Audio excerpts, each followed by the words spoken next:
Alright guys, so a couple of weeks ago, I had posted a picture of or a couple of pictures of how I edit eyes. And it's the same picture that I got up on Photoshop right now.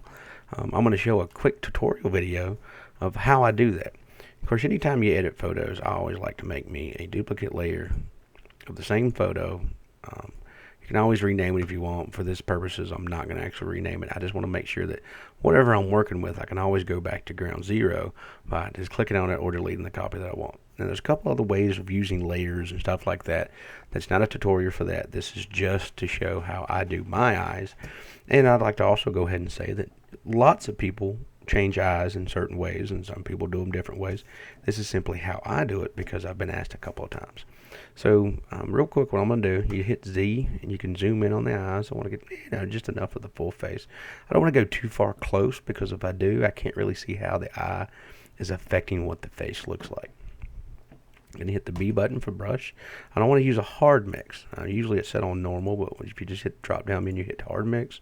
And I want to bring the opacity to a level 9, so I can always bring it down.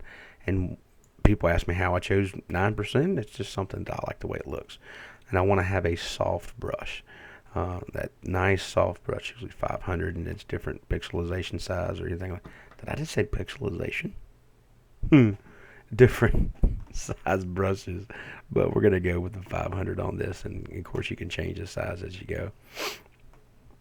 I want to make sure my color swatch is on a white color because I'm actually going to lighten the color.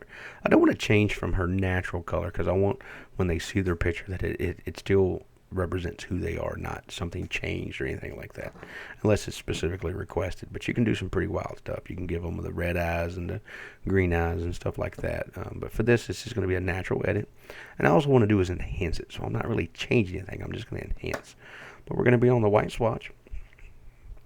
I want to make sure that my brush size is about from where the iris starts into the pupil and from where the iris and the white of the eye meet.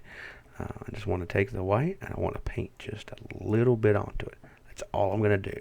2 swipes, 1. I might even do 1 with that one over there. I'm going to change it over to a black swatch real quick and just paint the outside. Boom. And the eye already jumps out beautifully. Hit the Z button for the zoom, put it on the screen, and you can see how the eye really pops off. So we'll zoom back in. We'll do just a little bit of other cool things. The hard mix brush does a lot of cool things. You can also accentuate the eyelashes, which a lot of young ladies really love. You can bring the eyebrow up really nice. I say really loud. I don't know why. I guess I just really like it. And of course, there you go with the eyes. And that's just an eye tutorial and show you before and after. You can click on it and you can see how it really makes the eyes pop off the screen. Beautiful. And I guess I'll toss into real quick the healing brush and what it's capable of. You want to go ahead. You can hit H. I think is what is going to give you the healing. Oh, I'm sorry, J, like a Jimmy John's. You'll hit that one and you'll come right over across the top, about the size of the object you want to move, and you can just pop it, and it does everything for you. You want to be a little bit careful. You don't want to go too wild with it because everybody has blemishes on their skin. You don't want to be too much time worrying on it, but sometimes I like to correct things. You can use it for hair too, like this across her forehead. You can actually click it and go with it, and it just makes things disappear beautifully. Be cautious with what I did just then, making it too long. Bring that back because it can alter the way that the image looks. So you probably want to work in very small little lengths of time and place. You can really take a lot of the extra hairs out of this and the little blemishes and stuff like that. You get multiple hairs, you just have to kind of work your way through them until they're completely gone and you're satisfied with them. So yeah, there it is.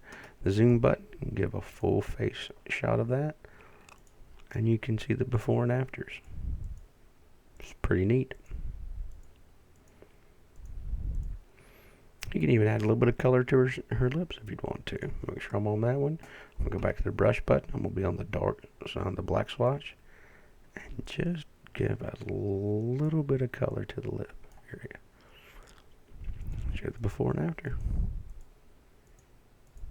pretty cool. Anyway, thanks for tuning in, and I'll keep these tutorials up if you enjoy them.